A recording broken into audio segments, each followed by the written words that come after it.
Siempre es un gusto estar con ustedes aquí a los tiempos que estoy por acá. Eh, Estaba pensando en que el día de hoy vamos a tener una enseñanza muy linda, muy bonita. La damos yo ya en el estudio bíblico en el cual yo enseño, ya la dimos. Entonces, el día de hoy le he dado un matiz un poco más, un poco diferente para que las personas que están asistiendo al estudio bíblico de los días miércoles tengan también algo nuevo, a más de lo que ya habíamos visto en el estudio bíblico, ¿no? Y les animo, los que deseen formar parte del estudio bíblico de los días miércoles, en el cual estamos Joanita, Mauro, mi esposa y yo, enseñando, pues al final del sermón quizás puedan acercarse conmigo para poder coordinar.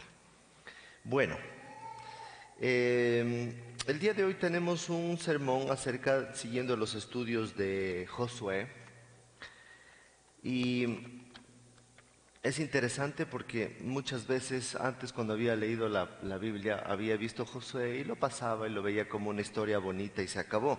Pero ahora que estamos estudiándolo y analizándolo profundamente, me estoy dando cuenta de la maravilla que tiene Josué para cada uno de nosotros. El libro de Josué es un hermoso libro.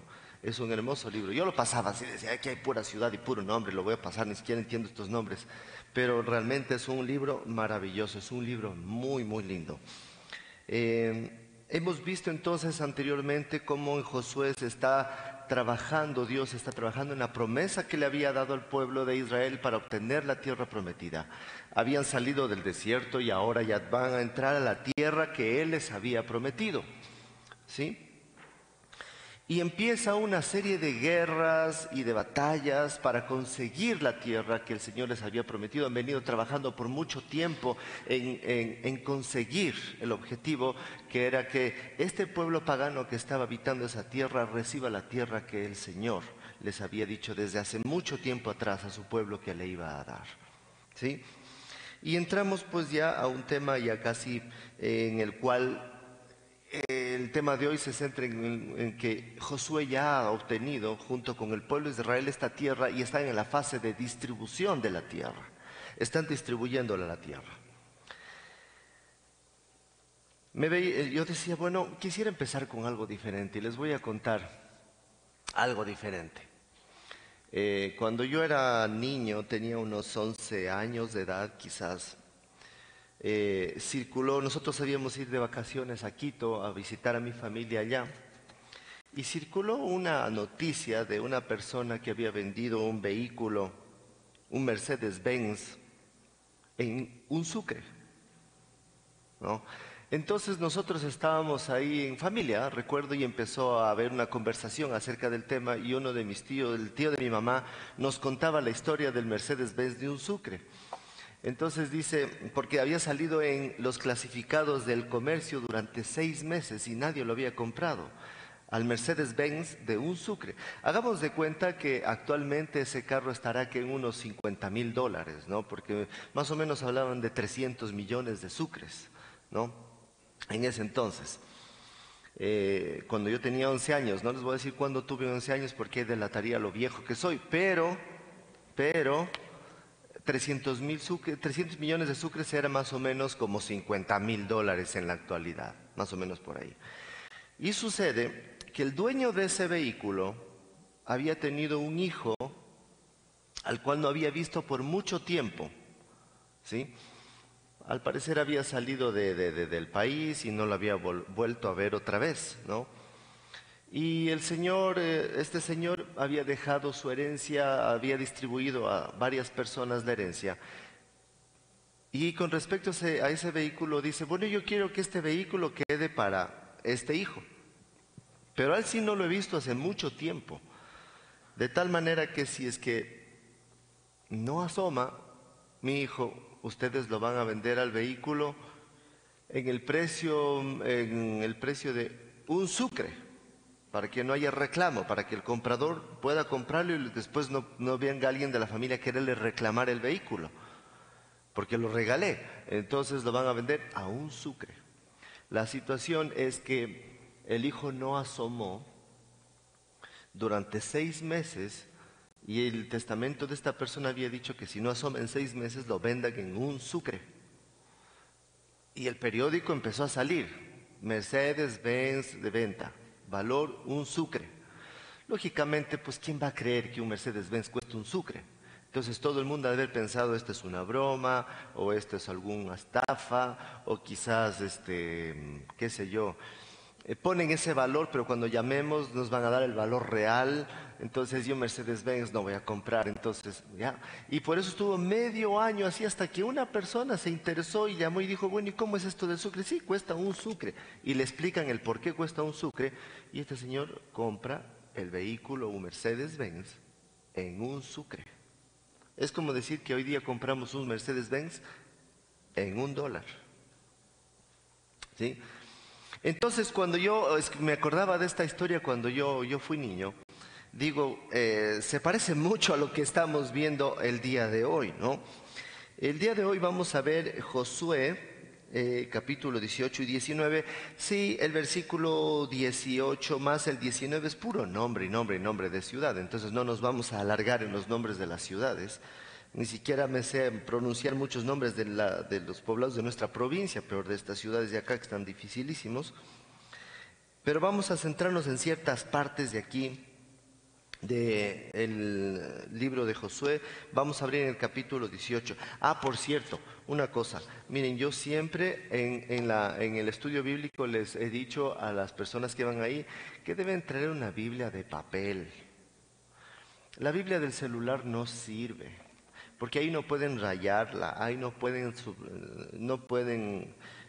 o sea, pueden subrayar, sí, pero no pueden rayar. Yo le pongo esta cosa y le pongo una flecha y luego bajo por acá y le pongo una cosa más allá. Es importante que tengan su Biblia de papel. Además, que con la Biblia de papel van a aprender de la Biblia y no van a estar buscando el Apocalipsis después del Génesis, ¿sí? ¿Ya? Entonces yo sí les animo a que traigan su Biblia de papel. Vamos a Josué capítulo 18.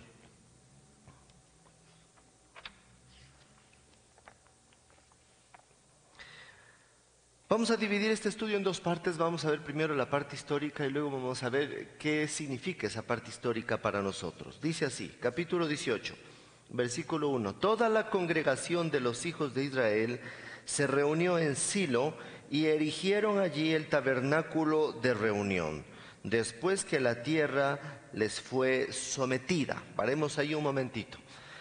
Dice, cuando ya toda la congregación, lo que ustedes están leyendo arriba está en NBI, yo estoy leyendo en Reina Valera, me gusta más la Reina Valera, ¿sí? Pero dice lo mismo. Toda la congregación de Israel se reúne en Silo. Josué forma un tabernáculo de reunión a 65 kilómetros de donde ellos estaban, que era el poblado, ¿no es cierto?, donde está el tabernáculo de Silo. Ahora, ¿por qué hace Josué un tabernáculo de reunión? Y esto tiene un antecedente histórico más importante, ¿no es cierto? Vámonos a Éxodo capítulo 33, versículo 7.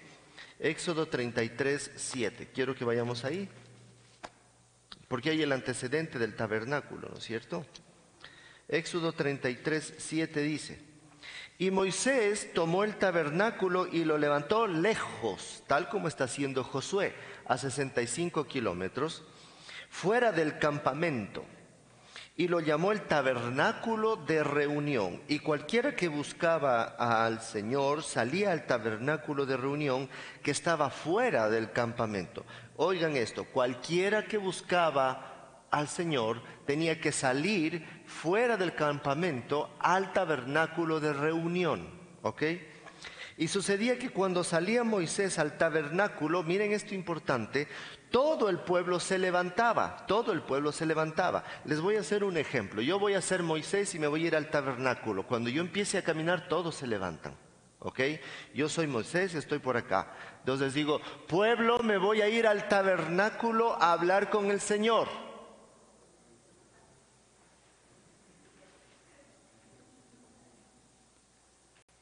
Ahora sí puedo caminar y voy ahí, ¿no es cierto? Y se va Moisés. No se sienten, espérense un ratito.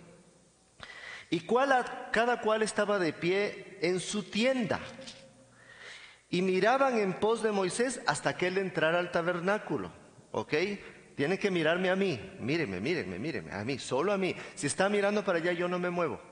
Y aquí queda el sermón, se acabó. ¿Me están mirando a mí? Ya, tienen que seguirme con la mirada. ¿Ok? Yo estoy viéndoles. El primero que no me vea, yo me paro y ahí me quedo. Ya, perfecto. No se muevan. Así era la situación. Cuando Moisés entraba al tabernáculo, la columna de nube descendía y se ponía a la puerta del tabernáculo y Jehová hablaba a Moisés. Y viendo todo el pueblo la columna de nube que estaba a la puerta del tabernáculo, se levantaba cada uno a la puerta de su tienda y adoraba. Voy a entrar al tabernáculo y mientras yo estoy hablando con el Señor, quiero que ustedes estén adorando. Van a levantar su mano, oren, canten, lo que quieran, pero de a de veras, no en la mente, porque ahí no sirve. Yo no sé si están adorando en la mente. Tienen que hablarlo, ¿ok? Me voy al tabernáculo. Ya bajó la nube, ahora estoy hablando con el Señor. Esa adoración. Señor, no, mejor nos vemos otro día porque esta gente no adora. Tienen que adorar más, tienen que adorar. Escúchenme, yo estoy aquí, yo soy Moisés, estoy hablando con el Señor, ustedes tienen que adorar. A ver, adoren. Sigan adorando. Si Moisés se demoraba 6 horas, ustedes tenían que estar 6 horas así. Sigan. Yo voy a regresar, voy a ver a mi familia y ya vuelvo. Paremos. Así tenía que estar el pueblo. Mientras Moisés estaba en el tabernáculo, ya siéntese por favor. Mientras Moisés estaba en el tabernáculo, hablando con el Señor, el pueblo tenía que estar afuera adorando. Y si el Señor se alargaba en la conversación con Moisés, el pueblo tenía que estar todo ese tiempo adorando. Si el Señor se alargaba 8 horas, ¿cuántas horas tenían que estar parados adorando? 8. Si se demoraba 2 días, 2 días. Si se demoraba 5 minutos, ay Señor bendito, 5 minutos, gracias. ¿Sí? Y miren lo que dice después, versículo 11 de Éxodo. Y hablaba Jehová a Moisés cara a cara, como habla cualquiera a su compañero. ¿Ok? Y él volvía al campamento, ya cara a cara, dice, entonces yo lo veía al Señor cara a cara, como cualquiera que habla a su compañero. Esto le pasaba a Moisés. ¿Ustedes qué tenían que hacer? ¿Podían hablar con Dios cara a cara? No. Solamente yo podía. Solamente Moisés. ¿No es cierto? Ustedes no podían. Entonces, regresando a Josué, esto era Silo, donde el pueblo se reunía a adorar a Dios y donde Dios se comunicaba, no con todo el pueblo, ojo, con Josué en este caso, y después con los sacerdotes, ¿sí? Porque ahí estaba el arca de la alianza y el arca de la alianza estaba en un lugar donde no podía entrar cualquier persona, tenía que entrar solamente el profeta en ese entonces, claro, Josué con quien hablaba, o el sacerdote. Ahora, les cuento lo que pasaba con el sacerdote. El sacerdote tenía que ser completamente puro, cumplir toda la ley, es decir, ser una persona completamente correcta y perfecta. Entonces, este sacerdote, para entrar a ese lugar, a adorar y a recibir la instrucción del Señor, se tenía que amarrar una campanita y una piola en el pie, ¿sí? Entonces entraba, la piolita quedaba afuera, donde estaba el pueblo, donde estaban ustedes adorando, ¿no es cierto? Y él entraba a la tienda de reunión y tenía que de rato en rato estar así, Señor Dios, Padre Santo, te adoramos, haciendo sonar la campana. El rato que dejaba de sonar la campana, quizás ese sacerdote se había muerto. Y tenían que jalarlo desde la piolita al muertito, ¿sí? Tenía que estar completamente puro porque en la presencia del Señor no podía estar el pecado. Recordemos, el pecado y Dios no son compatibles, porque Dios es perfecto, Dios es puro. Y el pecado del hombre no podía estar en contacto con Dios porque no son compatibles. Entonces esto era Silo, la tienda de reunión donde el pueblo se reunía a recibir la instrucción del Señor, donde podían conversar con el Señor reunidos, no ellos, sino aquel que estaba capacitado para hacerlo y recibir la instrucción del Señor. Vamos al versículo 2. Pero habían quedado de los hijos de Israel 7 tribus a las cuales aún no habían repartido su posesión. Versículo 3. Y Josué dijo a los hijos de Israel: ¿hasta cuándo seréis negligentes para venir a poseer la tierra que os ha dado Jehová, el Dios de vuestros padres? Esta palabra me parece muy dura. Alguna vez en el trabajo, cuando yo trabajaba en el seguro, yo le dije a uno de mis estudiantes, verás, le dije, tú como estudiante de medicina, puedes tolerar que te digan tonto, bobo, ignorante, pero nunca negligente. Porque negligente es algo terrible. Negligente es alguien que... El tonto puede ser tonto porque ya es así. El ignorante puede ser ignorante porque no estudió. Pero el negligente es alguien que sabe lo que tiene que hacer, cómo lo tiene que hacer, por qué lo tiene que hacer, pero no lo quiere hacer. O lo hace mal, deliberadamente.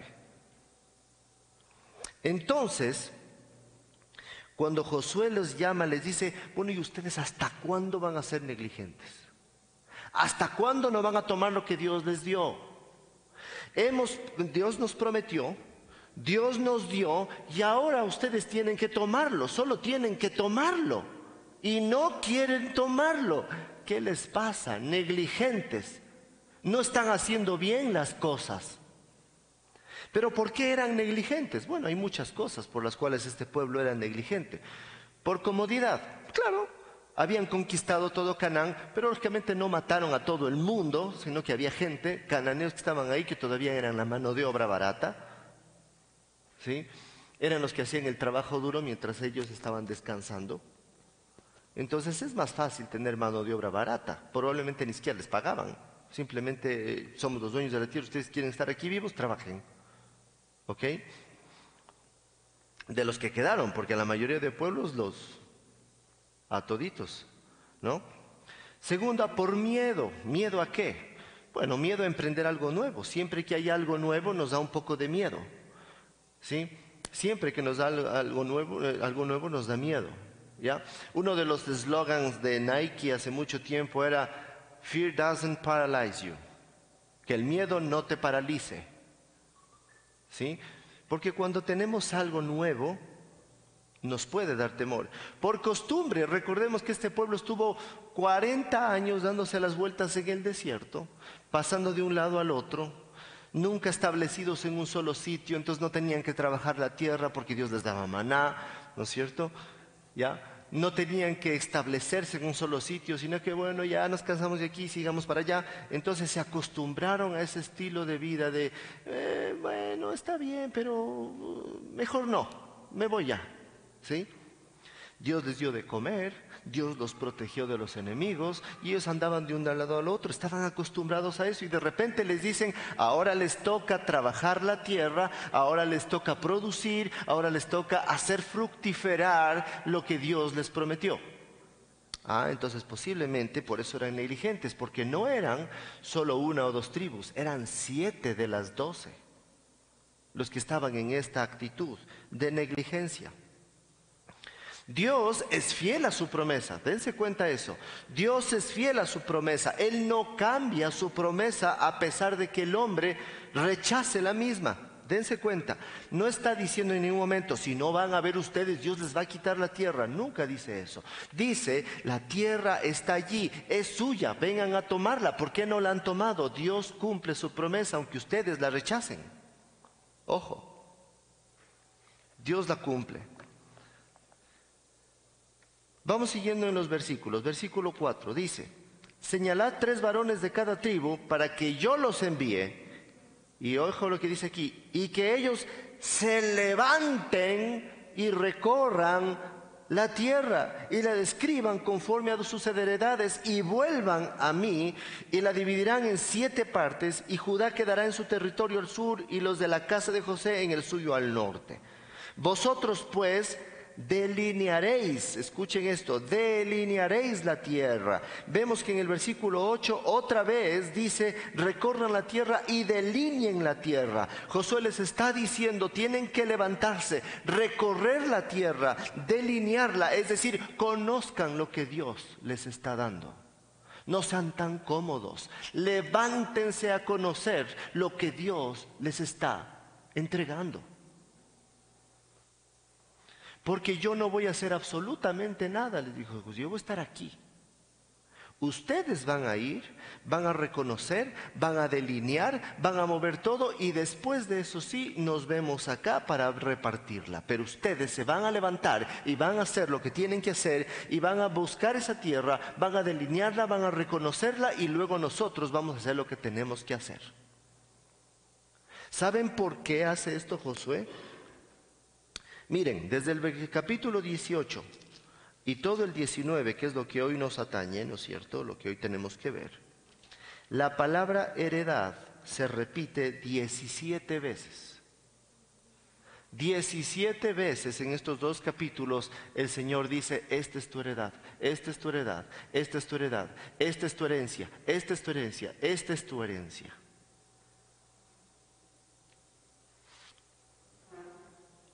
Ahora bien, ustedes dirán, qué interesante la historia, está muy bonita esta historia. Pero ¿y qué tiene que ver con nosotros? ¿Acaso a mí me van a dar una herencia en Israel? No, no le van a dar una herencia a Israel, porque tendría que ser israelita. ¿Me van a dar una herencia que existe en Catamayo? Tampoco, tiene que comprarla. Porque ya no estamos hablando de este tipo de herencias. Miren una cosa, Dios es tan bueno que hace las cosas de una manera completamente distinta para nosotros, porque tenía promesas. Sí, quizás Dios no nos prometió una tierra física en Israel, pero sí nos prometió una tierra. ¿Y cómo se llama esa tierra? La tierra prometida, ¿cuál es? Pero les quiero oír, pues.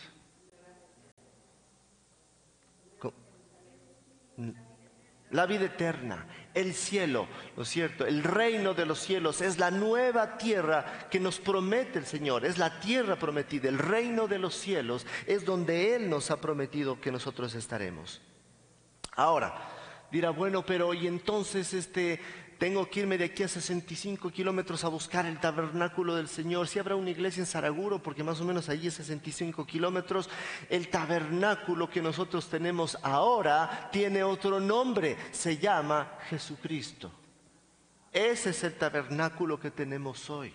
Así que sí hay una conexión entre lo que estamos viendo en Josué y lo que el Señor nos promete. Vamos a Colosenses, ahora vamos a hacer un estudio medio largo de muchos versículos, entonces quizás no vamos a buscar todos, ¿sí? Colosenses capítulo 2, versículo 10 y 11 dice, y en Él, que es la cabeza de todo poder y autoridad, ustedes han recibido esa plenitud, ¿sí? Además, en Él fueron circuncidados no por mano humana, sino con la circuncisión que consiste en despojarse del cuerpo pecaminoso. Esta circuncisión la efectuó Cristo. En Él estamos completos. En Él estamos llenos, completos. No necesitamos nada más. Él es el tabernáculo al que nosotros llegamos. Él es el tabernáculo al que nos movemos y somos completos. Juan capítulo 14, versículo 13 dice, cualquier cosa que ustedes pidan en mi nombre, yo la haré, así se hará glorificado el Padre en el Hijo. Miren lo que decía. Dice que entonces Moisés tenía que ir y él hablaba cara a cara con el Señor y luego llevaba al pueblo esa noticia, mientras estaban adorando todo el día, hasta que Moisés se desocupe. Y yo muchas veces, y esto les decía en el estudio bíblico, les decía, muchas veces yo oraba por el Señor y decía, ¿cómo quisiera que tú me hables como le hablaste a Moisés? ¿Cómo quisiera yo poder hablar contigo como le hablaste a Josué? Pero es que sí puedo, cara a cara. Tengo la capacidad de llegar a Él. ¿Por qué? Porque dice, cualquier cosa que ustedes pidan en mi nombre. Porque Jesús es mi nexo con el Señor. porque ya no necesito que Moisés vaya a darme hablando, porque yo puedo llegar a mi Señor y decirle: Señor Jesús, en tu nombre. Él es mi nexo con Dios. Ya puedo hablar cara a cara con el Señor. Ya no necesito ir a un tabernáculo a 65 kilómetros. Lo puedo hacer en la alfombra de mi cuarto. Lo puedo hacer en mi trabajo. Lo puedo hacer mientras estoy caminando. Ya no necesito irme a un tabernáculo. Necesito estar con el Señor Jesús todo el tiempo, y Él es mi tabernáculo. Y puedo hablar cara a cara con el Señor. No tengo nada que envidiarle a Moisés. Puedo hacer lo mismo que él hacía. Pero ¿por qué puedo hacer lo mismo que él hacía? Y esto es lo que nosotros vamos a ver.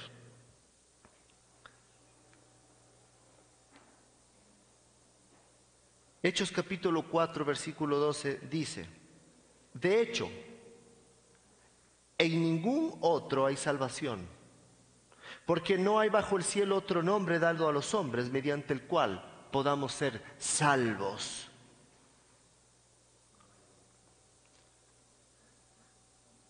El pecado y Dios son incompatibles, pero viene Jesús y con su muerte en la cruz anula el acta de pecados que había contra mí y me vuelve justo para el Señor. De tal manera que yo me presento ante Dios de la misma forma en la que se presentaba ese sacerdote que entraba al lugar santísimo, purificado por la sangre de Cristo. El sacerdote tenía que hacer un ritual de purificación larguísimo. Nosotros necesitamos ser purificados por la sangre de Cristo por medio de la fe en aquel que murió por nosotros. Y somos purificados y podemos entrar al Señor. Podemos entrar al lugar donde yo puedo ver al Señor cara a cara.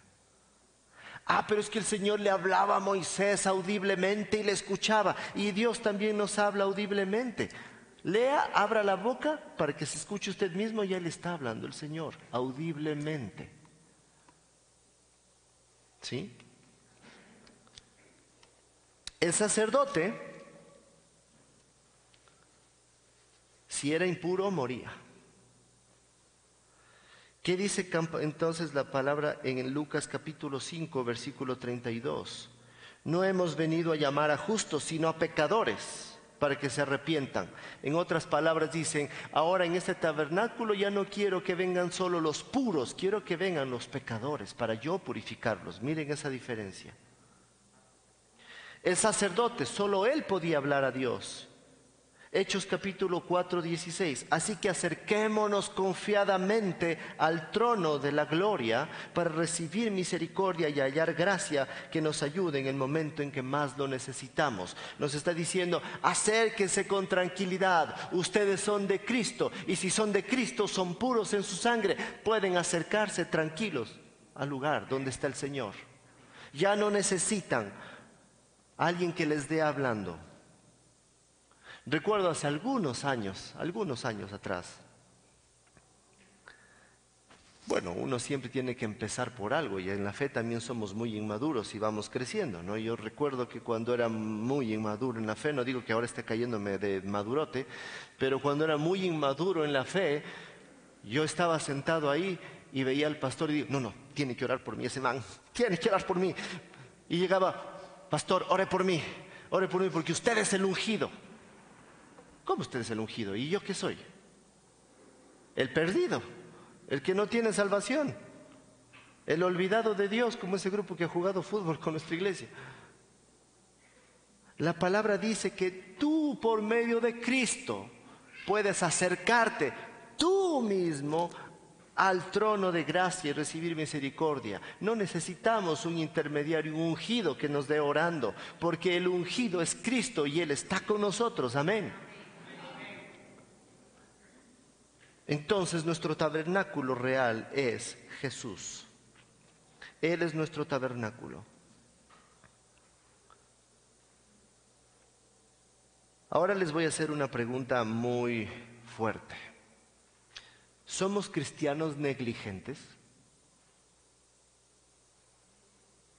No voy a decir alce la mano el que es negligente, pero usted en su corazón véalo. ¿Somos cristianos negligentes? Miren, hace una semana Estuve de viaje con mi esposa, nos fuimos de viaje, estuvimos por Cuenca. Y a mi esposa estábamos en el Parque Central y nos dicen que va a haber una teatralización en el parque acerca de las iglesias, etcétera, ¿no? Entonces nos llamó la atención y pagamos de entrada y entramos con mis hijos y en realidad estaban haciendo.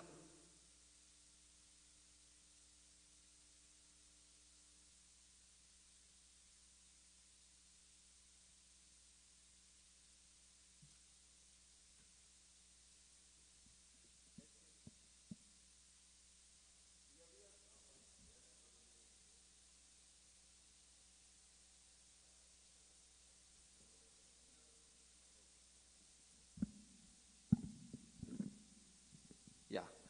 Y había una teatralización, estaba un actor, ¿no es cierto? Y nos llevó a un lugar donde era un osario. ¿Saben ustedes lo que es un osario? Un osario es donde antiguamente botaban los huesos de los muertos para que ya queden ahí, pues, ¿no? Era un osario. Hoy en la actualidad ese osario ya le han sacado todos los huesos, por supuesto, ya lo tienen ahí como muestra, pero dice que mucha gente, muchos extranjeros que llegan acá, le lanzan una monedita. Piensan que es un pozo de los deseos, ¿no? Entonces se nos reía el hombre y habían extranjeros ahí, ¿no? Dice, ¿y sabe qué es lo peor? Lo peor de todo es que dicen, quiero una casa, quiero un carro, quiero una finca, quiero viajes, y lanzan un centavo. Imposible, ¿no?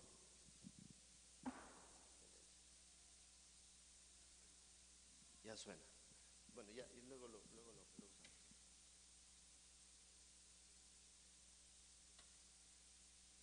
Y lanzan un centavo, dice, ¿cómo va a ser eso posible? ¿No es cierto? Ahora, nosotros estamos haciendo lo mismo con el Señor. Queremos estar en la presencia del Señor todo el tiempo. Queremos que el Señor nos escuche, pero le lanzamos un centavo. ¿Ya? ¿A qué me refiero con lanzarle un centavo? No me refiero al diezmo, me refiero a que a veces apenas hacemos lo justo y necesario para sentirnos buenos cristianos. Sabemos estar en esa actitud como la del pueblo de Israel, en la que dice, sí, Dios nos prometió y nosotros le creemos, nosotros le creemos. Nunca dice que no le creyeron. ¿Ya? Pónganse ustedes en el papel de uno de los del pueblo de Israel. Sí, yo le creo, no te preocupes, Josué. Yo estoy claro de que el Señor nos cumplió. Pero esto de que hay que levantarse a las 5 de la mañana y hay que ver que la tierra esté bien y tanta cosa como que, ¿por qué no le dejamos a los cananeos? Ellos son así más trabajadores que nosotros, ¿no es cierto? A veces tomamos esa actitud como cristianos. No, eso del ayuno y eso de la oración y de la Biblia, eso es para los líderes de la iglesia, para el que está dirigiendo el estudio, para el que está dirigiendo la iglesia. Yo tengo que ir a leer, yo soy inmaduro todavía en esto, entonces yo casi no entiendo la Biblia, mejor que me la den leyendo y luego ya me la explican, ¿sí se dan cuenta? Y eso de orar, no, eso de orar no va conmigo, eso de orar no va conmigo, ni siquiera sé qué pedirle al Señor, ni siquiera sé. Entonces más bien en la iglesia ya el domingo oro, ahí sí ya oramos, ya porque el pastor ora, entonces yo ya voy a orar, ¿sí? Entonces estamos siendo fieles a nuestra fe, estamos levantándonos a recoger lo que el Señor nos ofreció, nos dio, ¿sí? Hebreos capítulo 10, versículo 23 dice, mantengamos firmes la esperanza que profesamos, porque fiel es el que hizo la promesa. Está diciendo, tienen que mantenerse firmes en lo que están creyendo, no estar un día sí y mañana no. Hoy día sí creo, mañana no creo. Hoy día Diosito es bueno, mañana no sé. Hoy día yo leo, pero mañana ya no leo porque no entiendo. O sea, mantenernos firmes es ir creciendo constantemente, ir conociendo lo que Dios nos ha dado. Delinear la tierra, ¿estamos haciendo eso o nos estamos amoldando al mundo? Hay un montón de cristianos que están amoldándose al mundo. No están saliendo a delinear la tierra, no están saliendo a conocer el lugar en donde están. Están simplemente amoldándose a lo que las circunstancias actuales están promoviendo. Romanos 12:2 dice, no se amolden al mundo actual, sino sean transformados mediante la renovación de su mente. ¿Cómo se renueva nuestra mente? A través de la palabra de Dios. Así podrán comprobar cuál es la voluntad de Dios, buena, agradable y perfecta. Señor, quiero conocer tu voluntad. Háblame. Pasan 15 días, ¿sabes que Dios no me ha hablado? no sé cuál será la voluntad de Dios. ¿Has orado? No. ¿Has leído la palabra?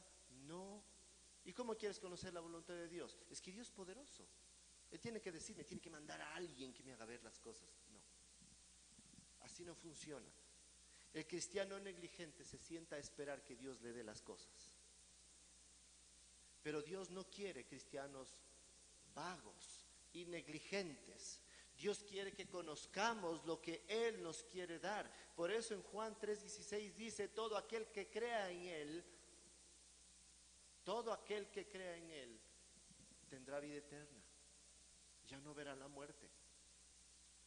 Pero no es tan fácil simplemente decir, ay, sí, yo creo, Diosito, en ti. Cualquiera puede decir, yo creo. El mismo Jesús nos dijo, no todo el que me dice, Señor, Señor.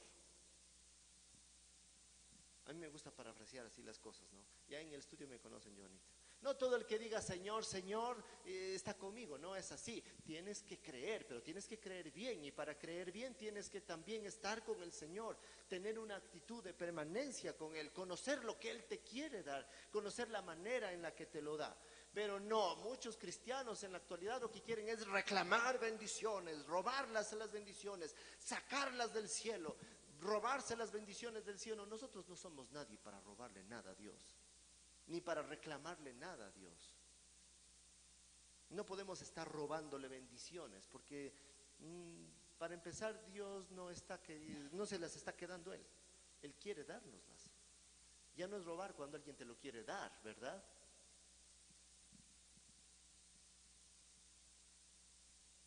Primera de Pedro, capítulo 1, 3, 4 dice, alabado sea Dios, Padre de nuestro Señor Jesucristo, por su gran misericordia, nos ha hecho nacer de nuevo mediante la resurrección de Jesucristo, para que tengamos una esperanza viva y recibamos una herencia indestructible, incontaminada, inmarchitable. Tal herencia está reservada para ustedes en el cielo. No tenemos que robarle nada al Señor, Él nos quiere dar una herencia. Ella tiene una herencia a través de Jesucristo de vida eterna en el cielo. Entonces, ¿cuál es mi herencia?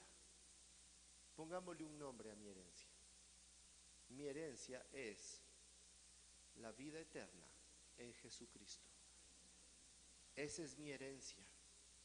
Así como los israelitas recibieron una herencia, nosotros recibimos una. Los israelitas una herencia material, por supuesto, nosotros tenemos una herencia inmaterial, inmarchitable, infatigable, indestructible, eterna. Por eso es que amamos a Cristo. Por eso es que a veces nos ven como locos y nos dicen, yo no sé qué anda viendo Él.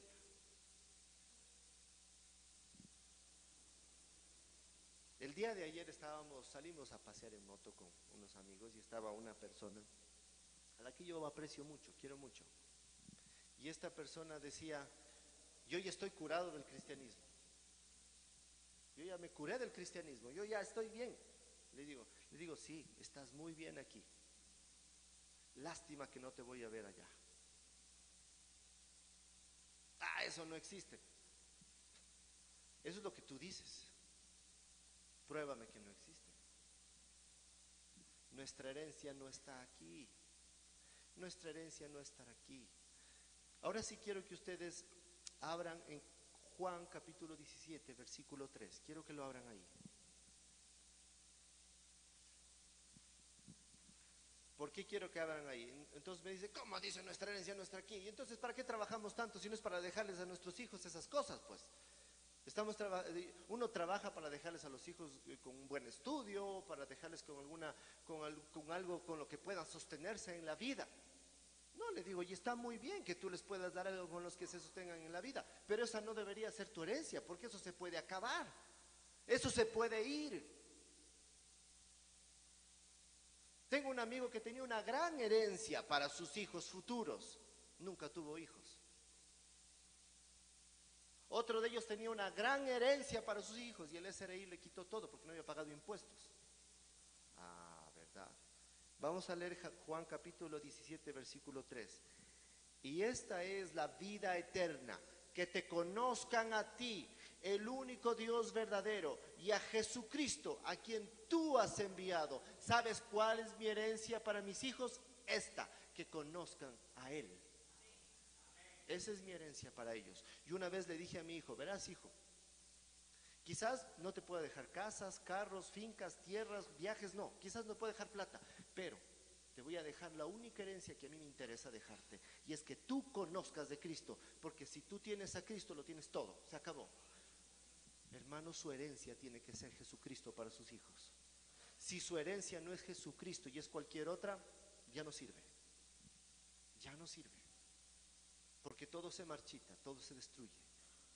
Él es eterno e indestructible.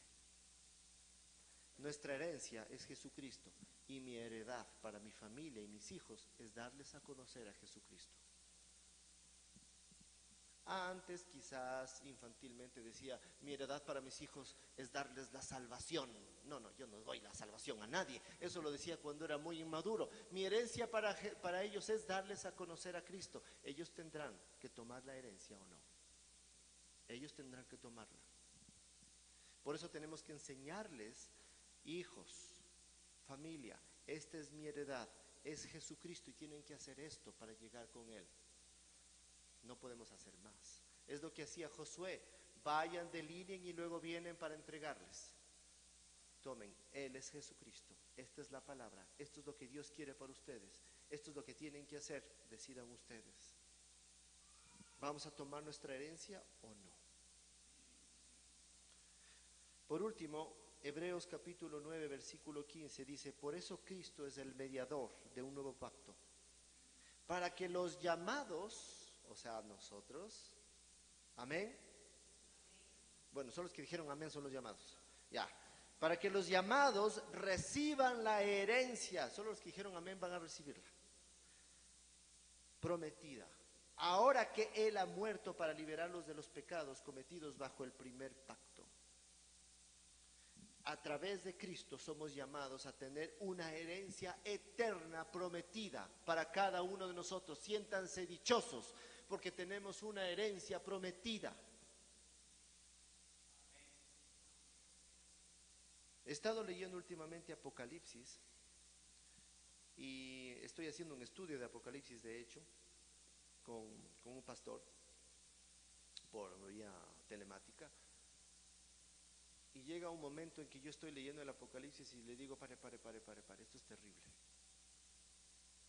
Ahora entiendo por qué me desespero, por qué a veces hasta siento ira, porque hay gente que no quiere escuchar. Prefieren esperar a esto, a un juicio de condenación, a un juicio de salvación eterna. Es impresionante, le digo, es impresionante que haya gente que aún así no quiera, y es por falta de fe, pero yo sé que aquí todos tenemos fe en Jesucristo, ¿no es cierto? Amén. Y nuestra herencia es la salvación eterna en Cristo. Ya no estamos separados de Dios. Jesús, nuestro tabernáculo vivo y eterno, ha anulado el acta de pecados que nos impedía acudir al trono de la gracia. Él lo anuló. Ahora somos libres de ir a nuestro Señor y habitar con Él en su presencia. Ojo, somos libres de habitar en su presencia, de habitar en el tabernáculo todo el tiempo. Somos libres de estar ahí, de morar ahí. Él es fiel a su promesa y no va a cambiar jamás. Se porte bien o se porte mal, el Señor sigue siendo fiel a su promesa. Quitémonos de la cabeza que porque hoy me porté mal, Dios me va a castigar ya no me va a dar la vida eterna. Eso no pasa. Si Dios le prometió, Él es fiel a su promesa. Somos llamados a dejar ese sitio de comodidad de mi voluntad. Porque esa es la parte más cómoda, mi voluntad. Lo que yo pienso, lo que yo opino. Esto es lo que yo creo. Mire, ¿cuál es el puesto más cómodo? Es este. Yo soy súper buena gente. No le hago daño a nadie. No digo mentiras. Voy a la iglesia. Yo creo a Dios en mi manera. ¿Sí se da cuenta? Si hay gente así, si ha escuchado. Yo creo en Dios a mi manera y yo soy bueno. Dejemos ese puesto de comodidad de mi voluntad para mirar su voluntad y ser partícipes de la herencia de salvación. ¿Por medio de quién? Por medio de Jesús. Porque por Él tenemos el privilegio de heredar a nuestras generaciones la verdad de Cristo. Por Él tenemos ese privilegio. Así que, hermanos, yo les animo el día de hoy a levantarse, ¿no? Y empezar a trabajar en su vida para tomar la promesa que Dios tiene para nosotros. Sacúdase la pereza. Créame que leer la palabra y orar media hora en la mañana no pasa nada, es lindísimo. Conocer del Señor, ir a un estudio bíblico para seguir aprendiendo de Él y empezar a entregar todo lo que ustedes hagan a Él. Pues sepan ustedes que tienen a alguien que está detrás de todo eso y se llama Jesús. Amén. Oremos. Amado Dios, te damos las gracias